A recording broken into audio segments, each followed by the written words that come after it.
Madiun is a city located in East Java Province, Indonesia. The fourth largest city in East Java after Surabaya, Malang, and Kediri. Located 160 kilometers west of Surabaya, or 111 kilometers east of Surakarta, Central Java.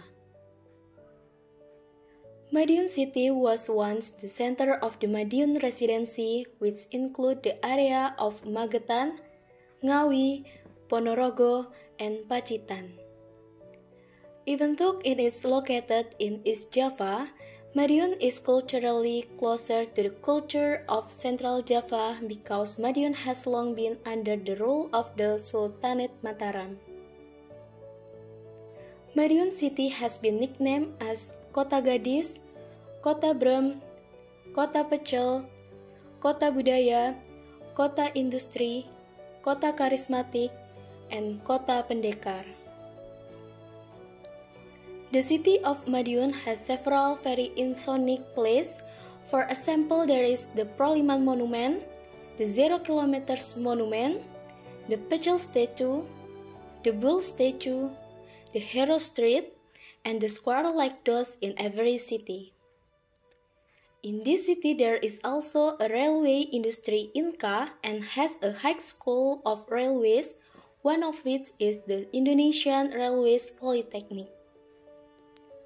Currently, the city of Madiun has grown rapidly. The city of Madiun developing into a tourist area, it not only has a positive impact on the city of Madiun. However, it also has a negative impact. One of them, the problem of trash that is piling up. Meanwhile, land in the final disposal site TPA is running low.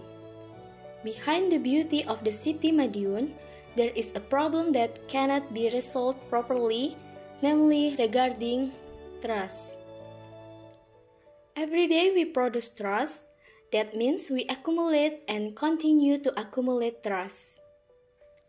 Indeed, we have disposed of the trash in its place, but did you know that what we do is just move the trash from our hands to another place? Then where will the trash go?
The sun has not yet sown its light, but the noise has begun to be heard in the cool morning dew in a place we often call the market. Market is a place where sellers and buyers meet to conduct buying and selling transactions of various products or service. Meeting of various groups, from the rich to the poor. Various kind of work, from housewives to office workers. Various age from young to old. With the market makes it easier for us to meet every need that we want. Makes it easier for us to get the things we want. Not only useful for sellers and buyers. The market is also the basis of a country's economic journey. However, The market, which is the basis of the country's economic journey, is one of the largest producers of trust. Moreover, the city of Madiun has 18 markets that are still operating today, including the Madiun City Big Market, Kojo Market, Joyo Market, Sleko Market, Srijaya Market or Market Box Madiun, Kawak Market, Winongo Market, Spur Market, Mangunharjo Market, Market Pancasila, Sok Market, Metal Jaya Market, Bird Market, Manis Rejo Market, Flower Market, Kremyung Saturday Market. If the trust produced by the market cannot be managed properly, it will certainly have a bad impact on life. Perkenalan dulu Bu, namanya Mariatun. Umurnya? 56. Pekerjaannya? Kita pulang tuh Cahayu. Terus berdagang di sini tuh sudah berapa lama Bu? Udah lama, nggak hitung. Kira-kira Bu 10 tahun lebih? Lebih.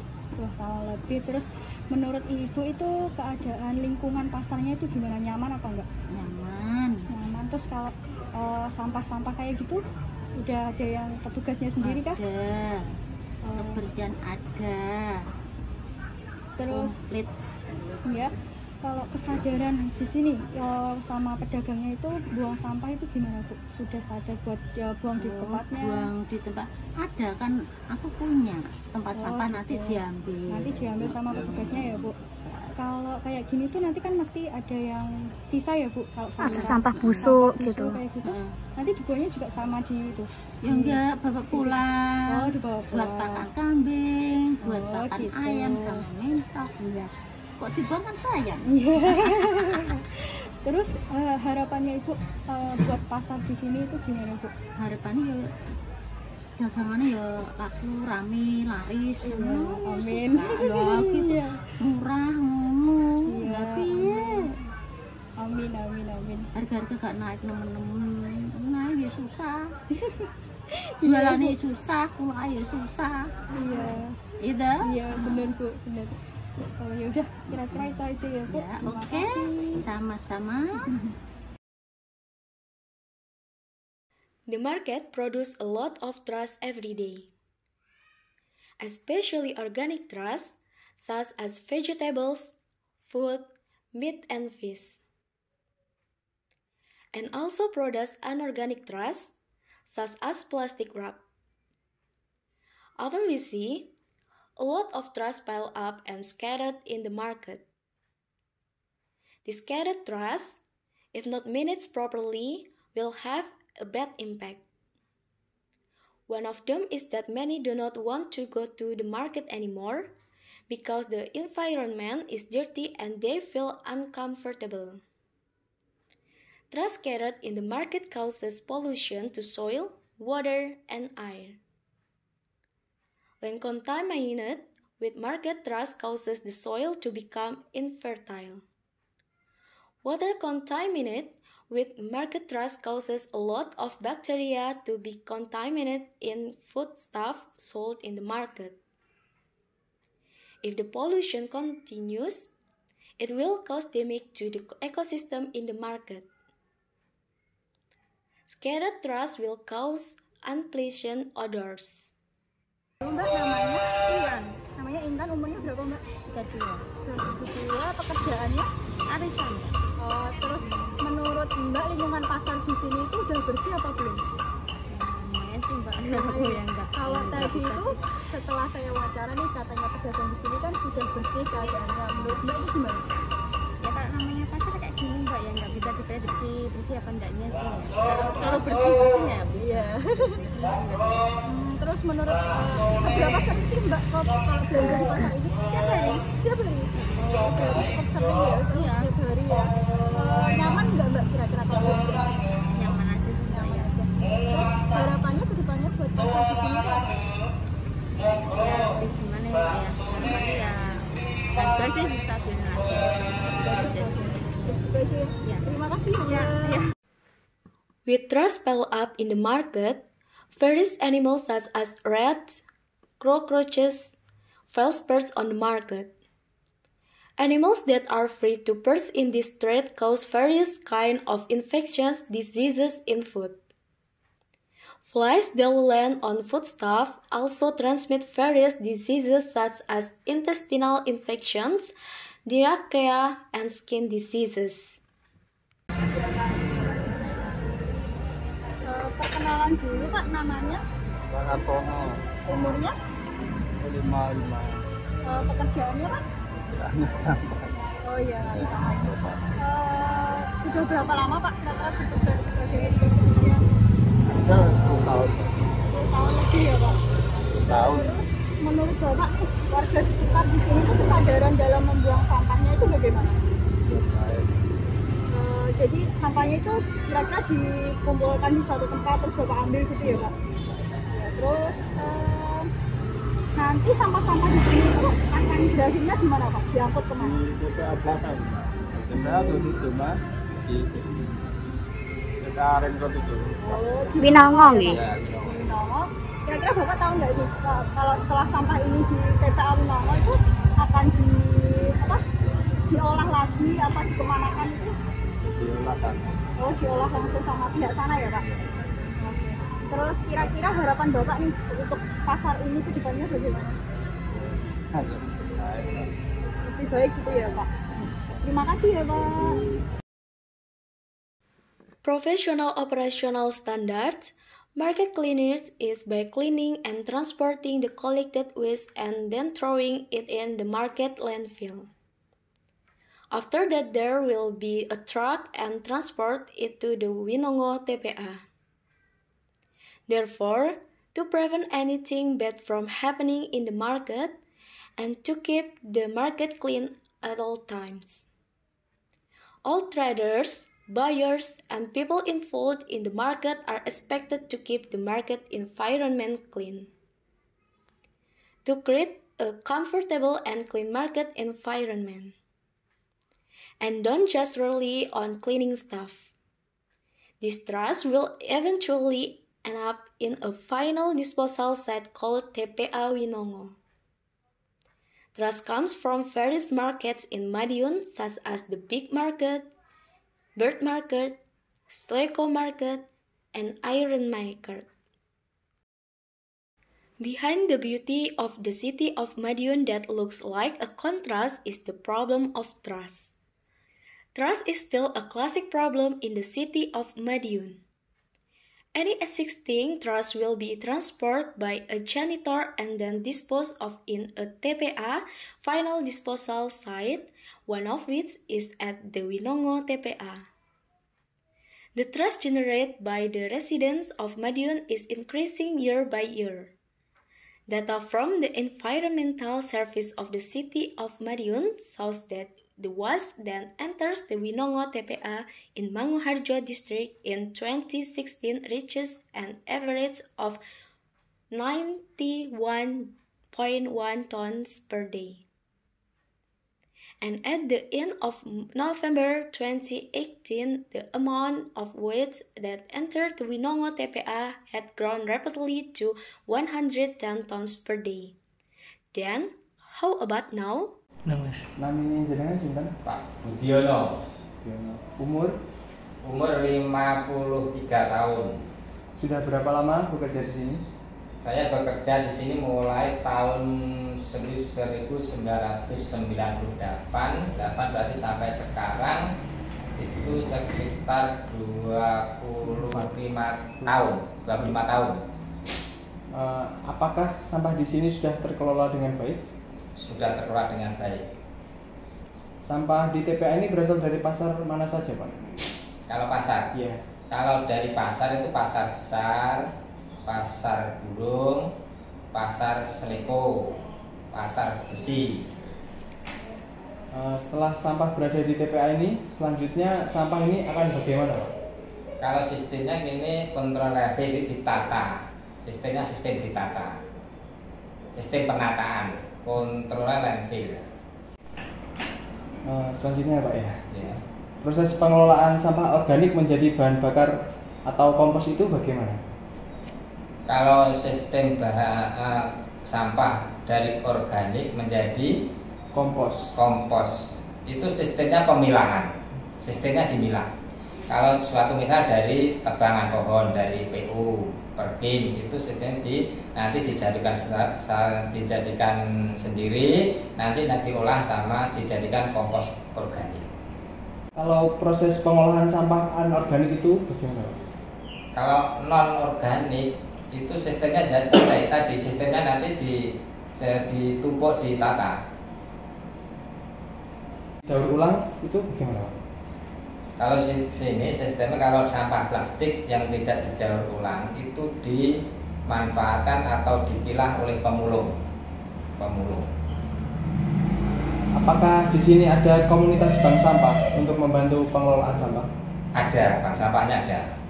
Komunitas bank sampah akan mendaur ulang sampah menjadi apa, Pak? Dan bagaimana prosesnya?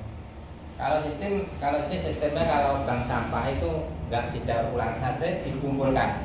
Suatu misal plastik tersendiri, kertas itu tersendiri, bangsa kaleng tersendiri, tapi toh akhirnya dikumpulkan di bank sampah. Pengepul rosok namanya. Sudah cukup, Pak? Di sini ada pengolahan gas metana, Pak ya? Oh iya ada, nanti bisa dibuktikan, nanti saya nyalakan. Panjenengan mengke sampah sini yang selain di sini tempat pembuangan sampah juga menghasilkan gas metan. Satu yang pertama, yang kedua itu mandi sauna juga ada. Jadi 2 sampah ini menghasilkan itu. Mandi sauna tuh yang mandi kayak seperti biasa. Ya seperti uap. Ya yang diambil kan uapnya. Nanti mandi sauna itu kan berupa tungku diisi air, nanti sudah air mendidih dibuka, nanti ada kaleng tempat rempah-rempah mulai jahe, lengkuas, daun serai dan jeruk nipis itu ada campurannya gitu. Nah untuk gas metana sendiri itu dimanfaatkan untuk apa, Pak? Satu, gas metan itu dimanfaatkan, itu yang memanfaatkan itu kampung di sekitar TPA sini, disalurkan ke kampung sebelah itu ada. Nanti perawatnya ada saluran gasnya. Itu secara gratis, Pak? Itu secara gratis, tidak dipungut biaya sama sekali. Ya. Mungkin sekian dulu, Pak ya. Makasih, Pak ya. Terima kasih untuk tadi tadi sebenarnya bertanya gas metan, pengen membuktikan, nanti langsung praktek sana celak. Boleh.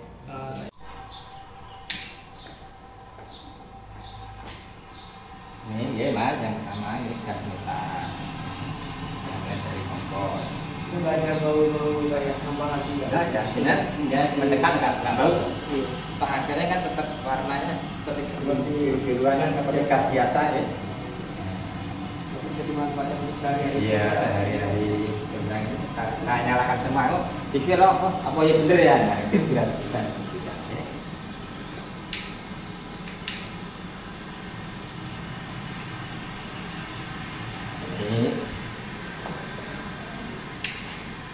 Biasanya juga berkembang besar, Pak ya? Ini baru berapa ya? Sekitar 7%, 5% dari 100%. Nanti kalau dinyalakan ini, itu sampai sini aja, separuh aja sudah sampai sini. Oh, berarti besar gitu. Besar, nah, itu Pak, suatu yang gede. Nah ya, ini 20%. Nah, ya.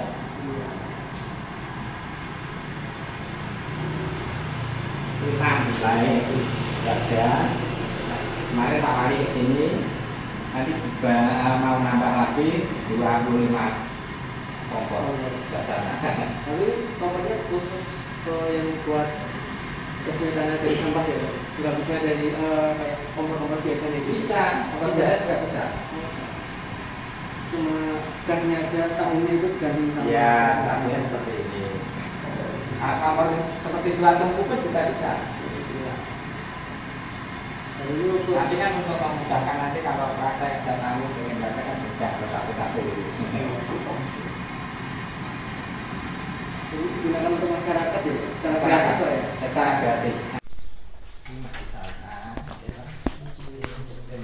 Uapnya melalui setelah sini. Oh, lewat sini. Ya, tapi sistem pembakarannya dari luar.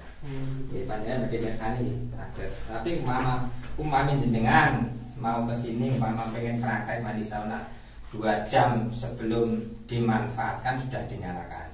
Tunggunya untuk apa itu? Air supaya mendidih dulu. Mandi sauna sebelum mandi sauna dinyalakan tungkunya ini. Tunggu kan berupa pengisi air. Air separuh, nanti 2 jam dinyalakan sebelum itu. Terus setelah kita air itu mendidih, ini di 200 derajat atau 100 derajat, gitu. Kita mendidih, nanti sini dibuka.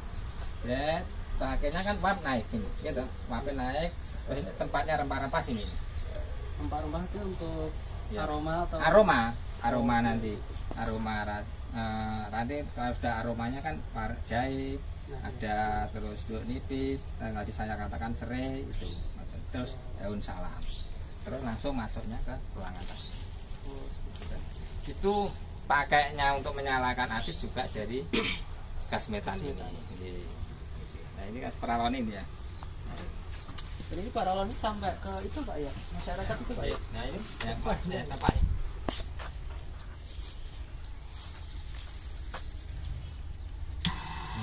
Gas tuh. Itu ya ini untuk ini tadi untuk mandi sauna. Terus untuk apa itu tadi kompor. Nah lewatnya ini dia masih kompor itu nanti kok dibilang itu gagak ya posisi kompor gas biasa. Nah ini gitu kan. Nah ini nggih. Nah ini lewatnya ini kompor gitu. Nah ini masuk dalam itu. Nah itu yang satu yang sudah timur tadi. Kalau yang ini langsung ke sana itu ke masyarakat. Oh, langsung itu ya. Ya, yang belok kiri itu ke kampung sebelah sana. Dekat Nyaril. Sebelah Nyaril ada kampung Palet. Itu dari sini diperkirakan 1 kilo. Terus yang naik ke atas belok kanan itu ke Dukuh Gembel. 2 kampung. 2 kampung teraliri oleh gas metan.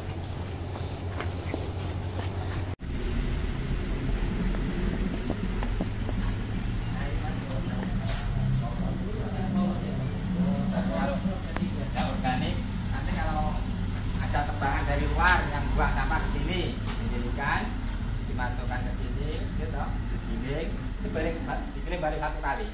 Jadi tak jadi seperti ini. ini sampai berapa kali Pak? Ini 2 kali tak jadi. 2 kali. Iya. Pompanya seperti ini. Nah, bisa ini diminta Pak Wali, ada ke sekolahan. Pak Wali juga. Iya. Ini kalau ini campurannya kalau dicampur sama tanah jadi 1:3. Jadi ini semama ini 1 ember, tanahnya 3 ember. Kalau ini aja kan panas. Warna kuning, hijau, biru ini ya. Nah ini saluran kontrol, gitu, saluran kontrol atau pemelampungan, terus langsung turun ke blower, gitu, blower langsung ke masyarakat. Gitu.